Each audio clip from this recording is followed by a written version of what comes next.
So I need you to take your fat, Shrek-looking ass back to your vehicle and drive the fuck home to Fiona. So in March of 2020, I watched a movie called Onward in theaters. I'm glad I went, not just because the world went straight to hell, but because it was decent. Not amazing, but decent. I like the characters, I like the strong family dynamic, I like some of the softer moments, I like the world building. Actually, no, that last one was a lie, because the world building in Onward doesn't make any sense.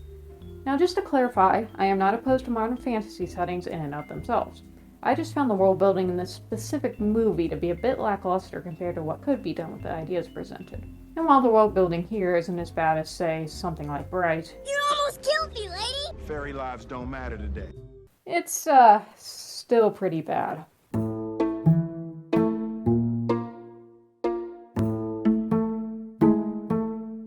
Okay, so the backstory of Onward's world is exposited to us in the opening scene. It was adventurous, exciting, and best of all, there was magic. It wasn't easy to master. And so the world found a simpler way to get by. I call it the light bulb.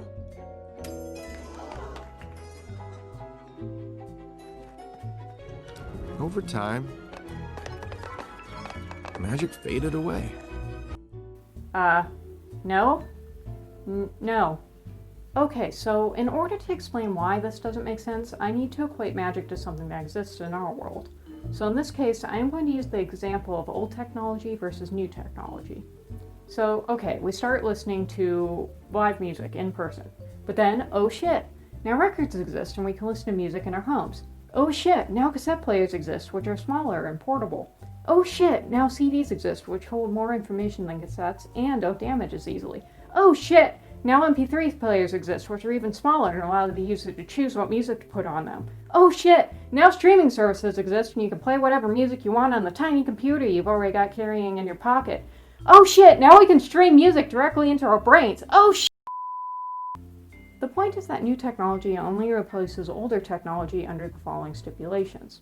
Number one, the new technology offers a convenience that older technology cannot. And number two, the new technology can do the same thing the older technology can. So in Onward, technology is more convenient than magic because it's easier to use, so point one checks out. But the thing is, magic in Onward cannot do the same things that technology can. Just as a reminder, here's what magic in Onward can do. Levitate objects, shrink and grow things, walk on nothing, create illusions, increase velocity of objects, shoot lightning, resurrect the fucking dead. And what's really crazy about this is that the movie actively tries to trick you into thinking this makes sense, because it does use a one-to-one parallel in this prologue. The wizards are shown using a spell to create light, only for someone to reveal a light bulb that does the same thing. But when you actually think about it outside of this specific example, it becomes clear what the problem is. To go back to our example from earlier, this would be like if you're living in the 1950s and you replace your record player with a washing machine. Yes, the washing machine is easy to use and super convenient, but you're not going to replace your record player with it because they do two different things.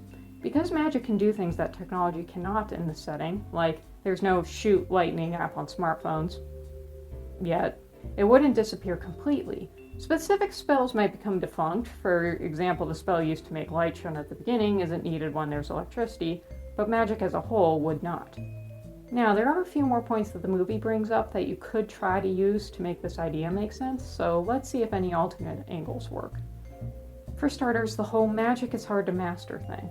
If it's very hard to use magic, it makes sense that less and less people would be able to utilize it in a useful way. However, the problem with this is that the protag of this film masters what are stated to be high-level spells in the course of a single day. So, no. Also, just because something is hard to do doesn't mean people won't do it, they just do it less. For example, baking bread by scratch takes hours of hard labor, but some people still prefer making it by hand instead of going to the store. Secondly, there's the fact that some people can't use magic. Like, okay, but obviously those people are going to use technology, but why would this stop the people who can use magic? Keep in mind, my argument here is not that technology wouldn't develop at all, but that it would develop alongside magic. Finally, the only other explanation I can think of that almost works is that it's a cultural thing. As society progressed and technology increased, the old-fashioned magic quest lifestyle became unnecessary, and with it the magic used to complete said quests. In other words, people who have once needed to use magic to fight a dragon to gain treasure that they could then sell in order to make an income.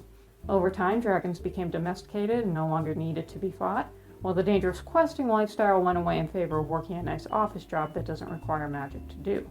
But while this almost works, the issue with this angle is that magic may decrease if it's no longer necessary for survival, but it shouldn't disappear entirely. There are many skills and crafts that still exist today because people enjoy them, even though they aren't as useful as they once were. Also, wouldn't magic and technology complement each other? Imagine being able to stand on literally nothing while building a skyscraper, or be able to grow food to giant sizes to feed more people.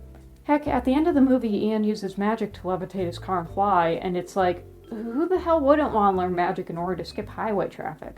The movie acts like magic is all but extinct, but with the explanation of events it gives, there should be a small but thriving community of sorcerers here.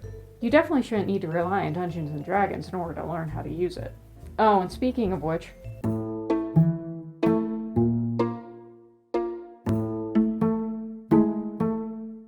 so let's say you strip the nonsensical explanation from the beginning away and assume that something else happened to create this magic-deprived world.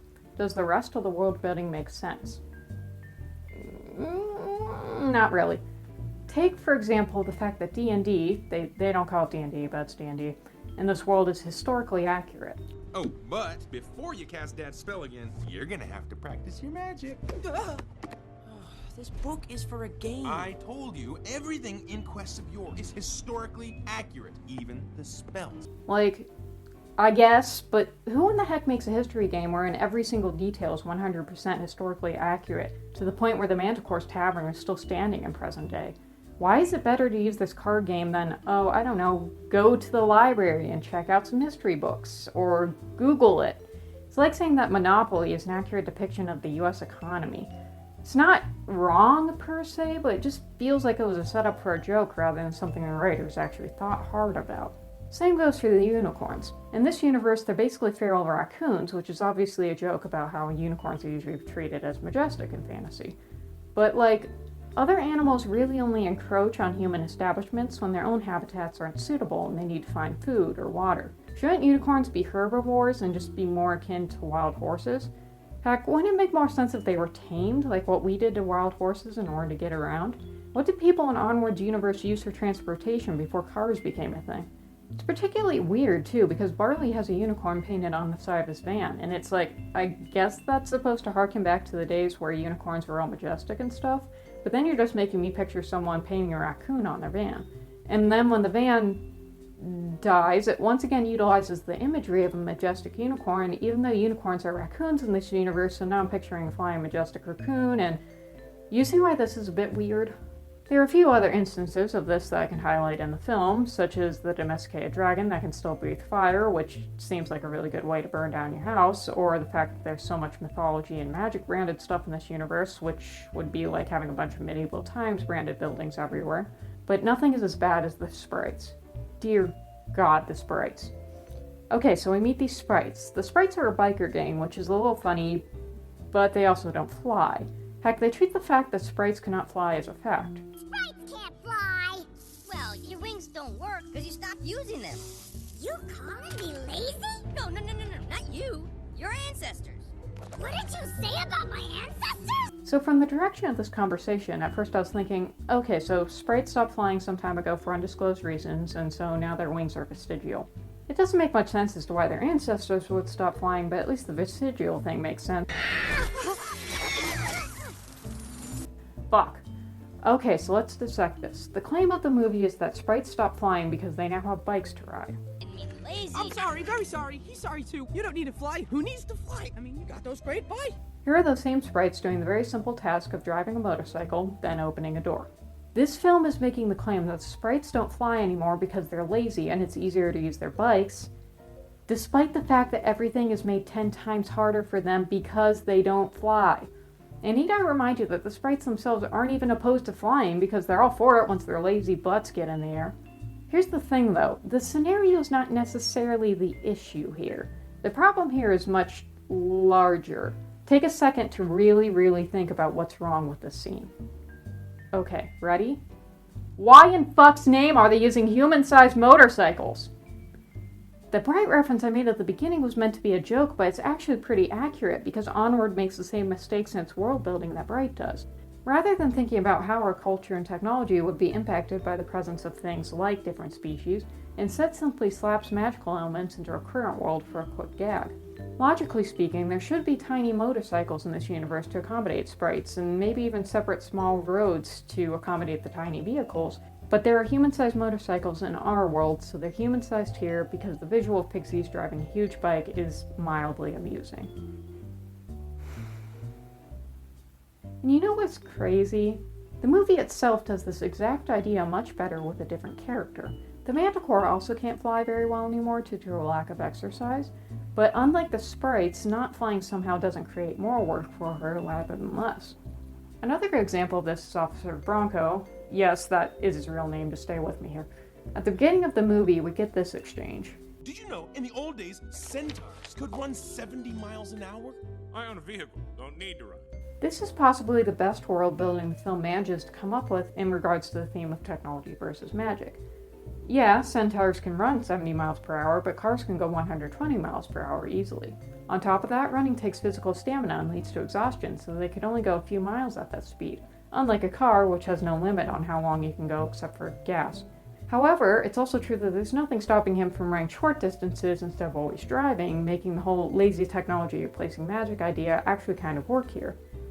Granted, he does kind of start running again at the end for no apparent reason because he didn't actually have character growth in the movie that would lead to this change, but the idea's there, unlike the ideas in the rest of the film.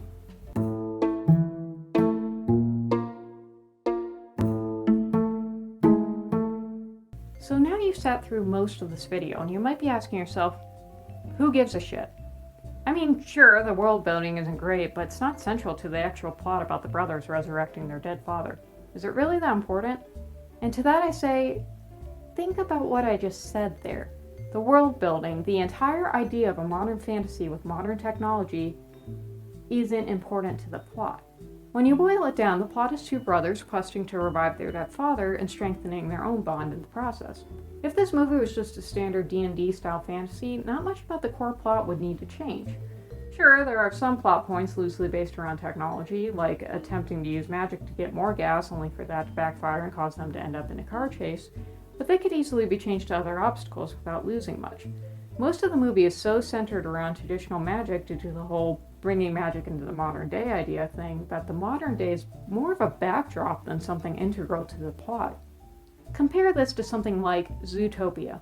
Here, the very premise of the plot, predators attacking prey and racism allegory, only works within the world created for the film. If you remove the furries, the plot no longer functions. This is good world building. You can see how much love and care was put into how this world functions. The area is split into different biomes to accommodate different species. There's a small town of, rodents where the buildings are tiny like them. There's an entire beverage company catering to the giraffe demographic. Just makes the world feel so much richer and lived in compared to Onward. In Onward, I'm not invested in the world enough to believe it's real. I'm not focused on the setup, I'm focused on the fact that all houses in this universe don't have built-in sprinkler systems in case your pet dragon sets something on fire. I'm not focused on this heartfelt emotional scene, I'm focused on the fact that Bronco has trouble getting out of his car for some reason. Shouldn't the car be built to accommodate centaurs? Is this world just really racist against non-human species and that's why no one drives vehicles actually made for them? I hope that one day we will get a good mainstream piece of media that mixes modern technology and magic. As it happens, I think it's an underexplored subgenre of fantasy that has a ton of potential. After all, if there are beings in a fantasy world with the same capacity to build and invent as humans, then why would fantasy always be stuck in the Middle Ages? But I want something that puts actual thought and effort into how this world works, not something that claims that we have smartphones so we don't need to resurrect the dead. Hey, Nick. Yeah. Fuck magic. I'm just a little black cube of darkness, a little black cube of darkness, black cube of of darkness, a little black cube. My edges are sharp, my corners are pointy, my complexion's opaque. Just looking, yeah, looking for a place to fit in, but I'm never the right shape.